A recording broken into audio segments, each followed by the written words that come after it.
আমার ভাইরা রাসূলুল্লাহ কালেমার দাওয়াত দেয়, কাফের বেদিন বেঈমানদের সহ্য হয় না। কি করা যায়? একের পর এক চক্রান্ত করছে। কোন চক্রান্ত যখন কাজ হচ্ছে না, কঠোর 5 কাফের নেতা চলে গেল মদিনায়। ঠিক ওই মুহূর্তে মদিনার সব চাইতে তাওরাতের পণ্ডিত, জাবুরের পণ্ডিত, ইনজিলের পণ্ডিত যিনি ছিলেন তিনি ছিলেন হাবিব বিন মালিক। হাবিব বিন মালিকের কাছে গিয়েছে 5 কাফের, আবু জেহেল, উতবা, শাইবা, ওয়ালিদ ইবনে মুগীরা, আবু সুফিয়ান। যে বলছে, হুজুর আপনার কাছে একটা বিষয় নিয়ে আসছি। কি নিয়ে আসছে? সেটা হলো আমাদের মক্কায় এক নতুন হুজুরের আবির্ভাব ঘটেছে। এত বলি কালেমার দাওয়াত দিস নে, বাপ দাদার মুখে চুন কালেমা খাস, কোনো কথা শুনে না। আপনাকে একটু যাইতে হবে, যে বাহাজ করবেন, আমাদের হুজুরকে পরাস্ত করবেন। হাবিব বিন মালিক বলছে, বিনিময়ে কি পাবো? আপনি যা চাইবেন তাই দেব। হাবিব বিন মালিক বলছে, আমাকে 7 বস্তা স্বর্ণের টাকা দিতে হবে। কয় বস্তা?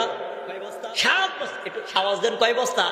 7 বস্তা স্বর্ণের টাকা দিতে হবে। ঠিক আছে, দেব। অগ্রিম 3 বস্তা তোমাকে অ্যাডভান্স দিলাম। অগ্রিম 3 বস্তা অ্যাডভান্স দিয়ে কাফিররা চলে আসছে। হাবিব বিন মালিক এবার রাসূলুল্লাহকে অপদস্থ করার জন্য, হারানোর জন্য মদিনা থেকে আসতেছে মক্কায়। কবে? 14ই রবিউল আউয়াল দিন ধার্য করা হলো, রাসূলকে পরাস্ত করা হবে। একটা চিরকুট আসছে রাসূলের কাছে। ওমর যখন চিরকুট পড়ে চোখের পানিগুলো ছেড়ে দেয়, হাইরে রাসূলুল্লাহকে বুঝি অপদস্থ করে ফেললো। রাসূলুল্লাহ ডাক দিয়ে বলছেন, ওমর কাঁদো কেন? বলো। আমি কাঁদি হলো, আমার কান্নার কারণ হইল একটা চিরকুট লিখেছে আগামী 14ই রবিউল আউয়াল, ওই যে মদিনা থেকে তাওরাতের পণ্ডিত, জাবুরের পণ্ডিত, ইনজিলের পণ্ডিত, ওই যে বিশাল বড় পণ্ডিত হাবিব বিন মালিক আসতেছে, আপনাকে পরাস্ত করবে, আপনাকে বিদায় করবে, আপনাকে মুখে চুনকালি লাগাই দেবে।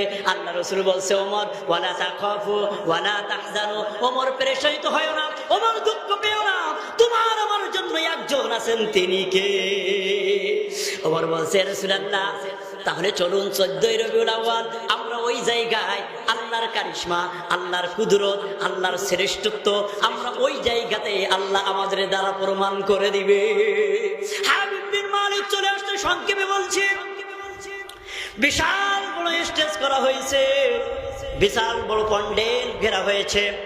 হাবিব বিন মালিক আসতেছে সুদূর মদিনা থেকে। 1 নয় 2 নয় 3টা প্রশ্ন সে সুন্দর করে ছক করে আনছে, রাসূলুল্লাহকে পরাস্ত করবে। বিশাল বড় স্টেজ করা হলো। ওই স্টেজের মধ্যে শুধুমাত্র কেবলমাত্র 2টা চেয়ার রাখা। একটা চেয়ার হলো প্রধান বক্তা হাবিব বিন মালিকের জন্য স্বর্ণ খচিত তথা স্বর্ণের চেয়ার, আর দ্বিতীয়টা হলো সভাপতির চেয়ার, ওইটা হলো রূপার চেয়ার। ওরা চিন্তা করেছে রাসূলুল্লাহ আসবে, রাসূলুল্লাহ আসার সাথে সাথে আপনার আমার নবীকে নিচেই বসাবে, আর হাবিব বিন মালিক আর আবু জেহেল উপরে বসবে।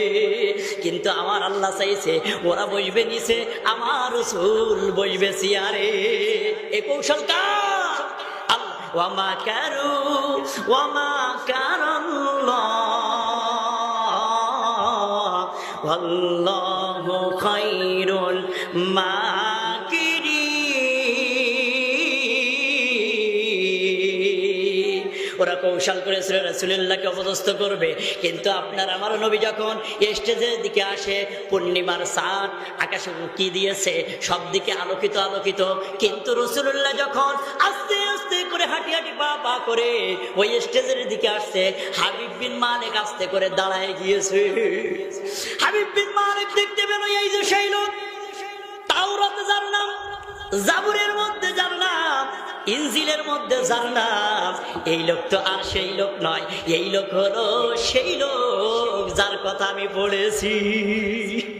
হাবিব বিন মালিক কখন যে চেয়ার ছেড়ে দিয়েছে, রাসূলুল্লাহ আসছে, হাবিব বিন মালিক আস্তে করে উঠে গিয়েছে, রাসূলুল্লাহর হাত খাড়া ধরে চেয়ারে বসায় দিয়েছে।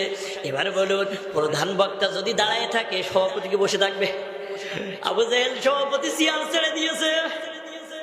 আল্লাহ বলছে, এই কৌশল আমার।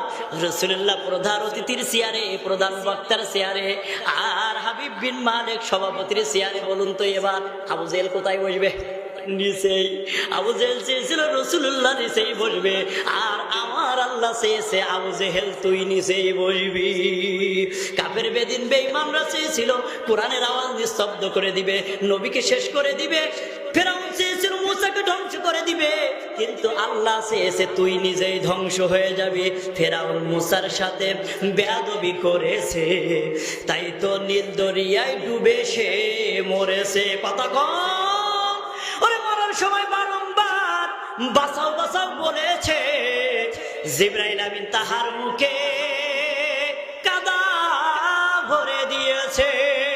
কথা বলে, ওরে নমরুদ খোদার সাথে বেয়াদবি করেছে, তাই তো ন্যাংলা মশা তাহার নাকে ঢুকিয়েছি। কথা বলে না, ওরে মশাই যখন কামড় দেয় জুতার বাড়ির প্রয়োজন হয়, ওরে মশাই যখন কামড় দেয় জুতার বাড়ির প্রয়োজন হয়, এই জুতার বাড়িতে আবার সে মরেছে। ইসলামের শত্রু সব হয়ে যা সাবধান, নইলে জুতার বাড়ি খাবি, হারাবি সম্মান। ওরে ইসলামের সাথে ঘুষ, ওই তো ঘুষ বেয়াদবি করেছে, তাই তো সাংবাদিকের জুতার বাড়ি খেয়েছে। সেই জুতা আবার কিন্তু সবচেয়ে দামি হয়েছে। আল কোরআনের শত্রু সব হয়ে যা সাবধান, নইলে জুতার বাড়ি খাবি, হারাবি সম্মান।